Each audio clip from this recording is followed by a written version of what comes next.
Hello प्यारे बच्चों, this is Raman. Welcome back in route to success. तो हम बात कर रहे थे हमारे चैप्टर निर्देशांक ज्यामिति या फिर कोऑर्डिनेट ज्योमेट्री के बारे में, जिसमें हमने कुछ एक क्वेश्चन करे। 7.1 कंप्लीट कर ली थी। उसके बाद में 7.2 के कुछ दो क्वेश्चन करे थे, जिनमें हमने क्या फाइंड करा था कि अगर हमारी एक लाइन है, उसे दो पॉइंट ज्वाइंट कर रहे हैं और उसे एक पॉइंट ऐसा है जो उसे इंटरसेक्ट कर रहा है गिवन रेशो पे, तो आपको उस पॉइंट के कोऑर्डिनेट्स फाइंड करने थे या आपको उस बिंदु के निर्देशांक ज्ञात करने थे जो दो बिंदुओं को किसी एक बिंदु पे विभाजित करता है।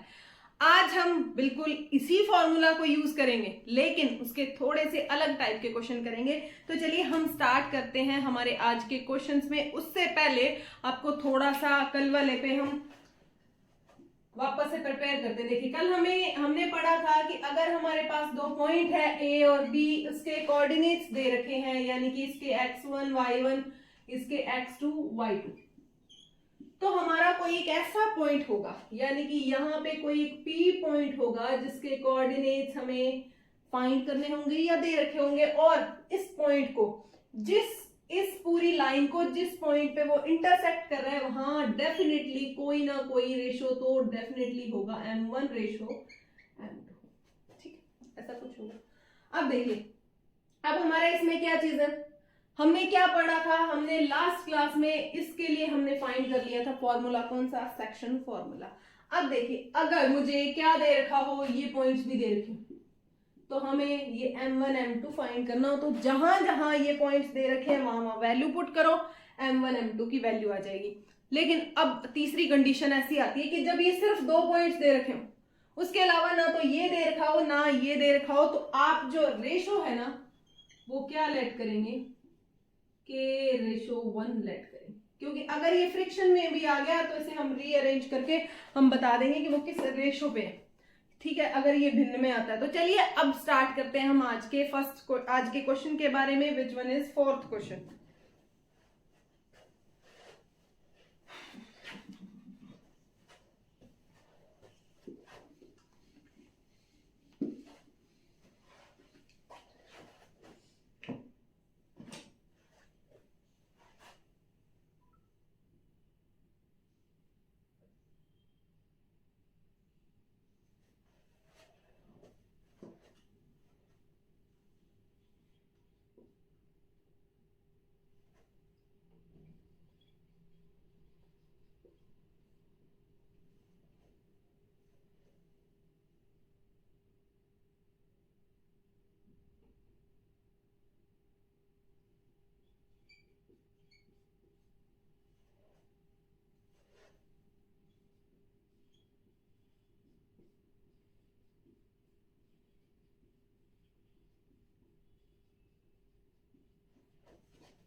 चलिए देखिए, हम स्टार्ट करते हैं हमारा क्वेश्चन नंबर फोर्थ, जिस क्वेश्चन में हमें क्या दे रखा है, दो बिंदु दे रखे हैं और दोनों बिंदुओं को जोड़ने वाले रेखाखंड को, दो बिंदु है उनको एक रेखाखंड जोड़ रहा है, को बिंदु 1 और 6 की एक और बिंदु है वो किस अनुपात में विभाजित करेगा। तो आपका दिमाग बिल्कुल यहीं पे प्रोसेस करना चाहिए, यानी कि हमें दे रखे हैं, अगर 2 पॉइंट्स दे रखे हैं, उन्हें एक लाइन सेगमेंट ज्वाइन करता है, तो आप एक ऐसा पॉइंट है जो है P, वो किस रेशो में उसे डिवाइड करेगा। किस रेशो में डिवाइड का मतलब क्या हो गया, हमारे पास दो पॉइंट्स दे रखे हैं, कौन कौन से, A दे रखा है -3 और 10, B दे रखा है हमें 6 और -8, दो पॉइंट दे रखे हैं। वो कहता है कि हमारे पास एक अलग पॉइंट है, एक और पॉइंट उसी लाइन पे, वो कौन सा है, -1 और 6, वो उस लाइन को किस रेशो में डिवाइड करेगा, किस रेशो में डिवाइड करेगा, इन द सेंस हमें किसकी वैल्यू चाहिए, m1 रेशो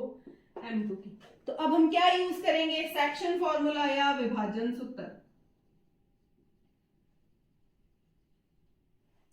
या फिर हम यूज करेंगे विभाजन सूत्र। हम इसको यूज करते हैं तो देखिए क्या होगा। हमारे पास फॉर्मूला क्या था, p और x y के कोऑर्डिनेट्स हमारे पास ये थे, फाइंड करते थे m1 x2 plus m2 x1 upon में m1 प्लस m2, ऐसा पढ़ते थे। y के कोऑर्डिनेट्स के लिए क्या करते थे हम, m1 y2 plus m2 y1 upon में m1 प्लस m2, हम ऐसा पढ़ते थे। अब देखिए, अब हमारे पास ये वैल्यूज भी है, इनमें से x1 y1 x2 y2 की वैल्यूज भी है, लेकिन मिसिंग कौन है, जो मिसिंग है उनको एज इट इज रहने देते हैं। तो चलिए स्टार्ट करते हैं। x और y की वैल्यू क्या आई है, -1 और 6 आई है, इक्वल्स टू, यहाँ m1 की वैल्यू हमारे पास है नहीं। x2 की वैल्यू देखिए, इसको आप x1 y1 लेट कर लो, इसको x2 y2 लेट कर लो। अब देखिए x2 की वैल्यू कितनी है, 6 है, प्लस m2 हमारे पास है नहीं, x1 देखिए कितना है, -3 अपॉन में m1 प्लस m2, ठीक है। अब इसको देखिए, m1 की वैल्यू हमारे पास है नहीं, m1 y2 की वैल्यू -8 प्लस m2 की वैल्यू भी नहीं है हमारे पास, और y1 की वैल्यू कितनी है, 10 अपॉन में m1 प्लस m2, ठीक है। ये है -1 और 6, इसको सॉल्व करें, 6m1 -3m2 अपॉन में m1 प्लस m2, ठीक है। अब देखिए, -8m1 प्लस 10m2 अपॉन में m1 प्लस m2, हमारे पास ये आ गया। अब इसकी कंपेयर हम इससे कर सकते हैं और इसकी कंपेयर हम इससे कर सकते हैं, यानी कि x, ये x का कोऑर्डिनेट है, ये y का कोऑर्डिनेट है, इधर x का कोऑर्डिनेट -1 है, इधर x का कोऑर्डिनेट, y का कोऑर्डिनेट क्या है, 6 है। तो हम इनकी आपस में क्या कर देते हैं, कंपेयर कर देते हैं। तो हम लिखेंगे कि ऑन कंपेयरिंग, या फिर तुलना करने पे देखिए हमारे पास क्या आएगा, 6m1 -3m2 अपॉन में m1 प्लस m2 किसके बराबर आएगा, -1 के। इधर ले जाइए, 6m1 -3m2 बराबर -m1 -m2। अब देखिए, अब हमारे पास m1 को इधर ले आओ तो 7m1, इसको उधर ले जाओगे तो प्लस में चला जाएगा, प्लस में जाएगा तो आपके पास क्या बचेगा, प्लस का 2m2। तो यहां से हमारे पास m2 की वैल्यू किसके बराबर आ गई, 7/2 m1 की बराबर। या फिर आप डायरेक्ट ऐसा लिख दो। आप देखिए, आप क्या करोगे, आप m1, ठीक है, इसके डिवाइड में ले जाओ m2 को, तो यहाँ क्या आ जाएगा, 2 के डिवाइड में कौन आ जाएगा, 7। तो हमारा वो रेशो कौन सा है, ये वाला रेशो है 2:7। आप सेकंड वाले को भी चेक कर सकते हो, इसी तरह से आपके पास m1 और m2 का रेशो आ जाएगा। उम्मीद करती हूँ कि आपको ये चीज समझ आई होगी, ठीक है। इसी के जैसा हमारा 5th क्वेश्चन है, हम उस पर बात करते हैं, ठीक है। चलिए स्टार्ट करते हैं।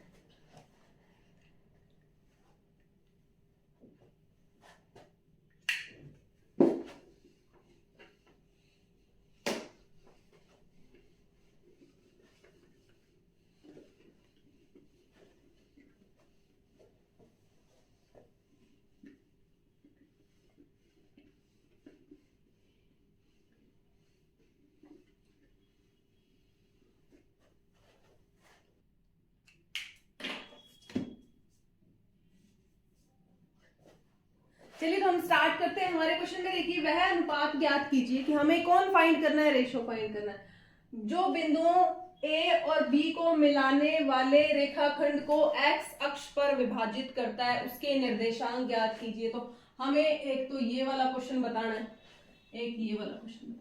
हमारे पास 2 क्वेश्चन है। अब देखिए, सबसे पहले डायग्राम ही बना लेते हैं। यहाँ पे हमारे पास कौन सा पॉइंट है, ए पॉइंट है। ए पॉइंट के कोऑर्डिनेट्स क्या है, 1 और -5। बी पॉइंट्स के कोऑर्डिनेट देखिए क्या है, -4 और 5।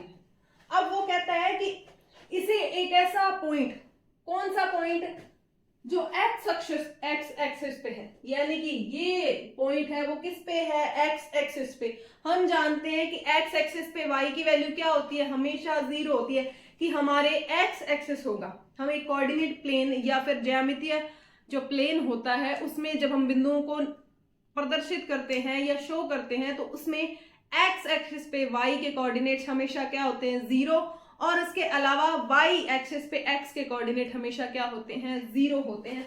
तो यहाँ पे उसने क्या कहा है कि वो एक्स अक्ष पे है, तो ये लो जी एक्स और 0, इसके कोऑर्डिनेट्स क्या आ गए इस बिंदु के, एक्स और 0।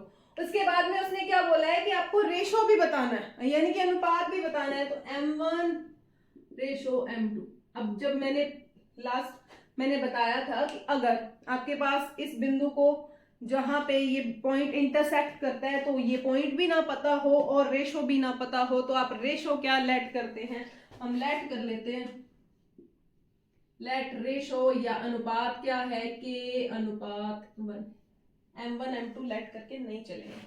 अब चलिए, अब हम सबसे पहले क्या फाइंड करते हैं, सेक्शन फॉर्मूला अप्लाई करते हैं। तो सेक्शन फॉर्मूला हमारे पास क्या होता है, pxy किसके बराबर होता है, m1 x2 plus m2 x1 upon में m1 प्लस m2, ऐसा होता है, और हमारे पास m1 y2 plus m2 y1 upon में क्या आएगा, m1 प्लस m2 आएगा।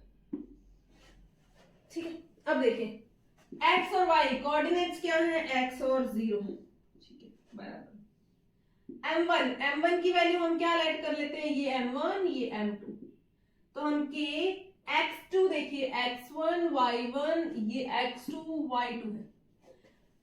अब हमने m1 क्या लेट करा है, k को लेट करा है, x2 देखिए -4 प्लस m2 देखिए क्या है हमारा 1 है, और हमारे पास देखिए x1 हमारे पास क्या है 1 अपॉन में k प्लस 1 आ जाए।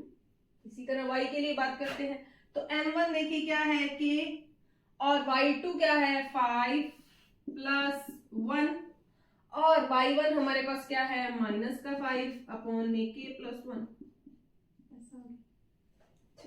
अब देखिए ये x और 0 तो चलता ही रहेगा साथ साथ में, इसको सॉल्व करके लिखते हैं -4 प्लस 1 -4k प्लस 1 अपॉन में k प्लस 1। यहाँ पे क्या आएगा 5k -5 अपॉन में k प्लस 1। अब वही सेम प्रोसेस, इसको कंपेयर करेंगे आप इससे और इसको कंपेयर करेंगे इससे। तो अपने चलते हैं किस पे, सबसे पहले हम कंपेयर कर रहे हैं, ऑन कंपेयरिंग या फिर तुलना करने पे, हम इसकी तुलना करते हैं तो देखिए क्या आएगा 5k -5 अपॉन में k प्लस 1 किसके बराबर है, 0 के। हमें एक बार के लिए इसमें, क्योंकि इसमें हमें पता करने वाले दो चीजें हैं, k भी है और x भी है, तो हम इसको लेके चलते हैं। तो यहां से ये पूरा 0 हो जाएगा, जब क्रॉस मल्टीप्लाई करेंगे तो हमारे पास क्या बनेगा 5k -5 बराबर 0, तो यहां से 5k किसके बराबर आ जाएगा 5k, तो k की वैल्यू क्या आएगी 5 अपॉन में 5, तो k की वैल्यू क्या आ गई 1। तो इस बिंदु के जो निर्देशांक है, सॉरी रेशो है, वो कौन सा रेशो है 1:1। ठीक है, अब देखिए, अब रेशो 1:1 आ गया, तो अब हमें क्या करेंगे, यहां रखो, अब दूसरे पे भी कंपेयर कर लो, क्या था x इक्वल टू किसके -4k प्लस 1 अपॉन में k प्लस 1, ऐसा था। अब k की जगह वैल्यू पुट कर दो, इसमें k की जगह वैल्यू पुट करेंगे तो x equal to -4 plus 1 upon में 1 प्लस 1, तो ये आपके पास क्या आएगा -3/2। तो x उस बिंदु के निर्देशांक क्या आ गए -3/2 आ गए। उम्मीद करती हूँ कि ये चीज आपको बहुत अच्छे से समझ आई होगी। अगर हम एग्जाम पैटर्न की बात करें कि एग्जाम पैटर्न के हिसाब से ये बहुत ही अच्छा और इम्पोर्टेंट क्वेश्चन है, जिसमें आपको दो चीजें पूछ लेता है। तो इसमें आपको कंफ्यूज नहीं होना, सिंपल सा प्रोसेस है, सिंपल से तरीके से जाना है। यहाँ पे जाके तुलना करके देख लेना है k की वैल्यू और x की वैल्यू। अगर वो ये कह देता कि ये y एक्सिस पे क्या करते हैं, विभाजित करते हैं या फिर y एक्सिस पे इसके टुकड़े करते हैं, तो आप किसकी वैल्यू 0 रखते हैं, x की वैल्यू 0 और y की जगह y रखते हैं। उम्मीद करती हूँ कि ये चीज आपको बहुत अच्छे से समझ आई होगी। बाकी क्वेश्चंस पे बात करेंगे हम हमारी नेक्स्ट क्लास में। उससे पहले आपको वीडियो को लाइक करना है, शेयर करना है और हमारे चैनल को सब्सक्राइब करना है। अगर आपको पुराने जो क्वेश्चंस की वीडियोस चाहिए तो डिस्क्रिप्शन में लिंक है, वहां जाके आपको चेकआउट करना है। और अगर आपकी कोई भी डाउट्स हैं तो मैं जैसा हमेशा कहती हूँ कि आपको उन्हें कमेंट बॉक्स में बताना है, क्योंकि आपके डाउट्स के लिए हम एक स्पेशल क्लास रिकॉर्ड करेंगे ताकि आपको अनकन्वीनियंट ना हो। तो चलिए, थैंक यू। बाकी पे हम बात करेंगे हमारी नेक्स्ट क्लास में।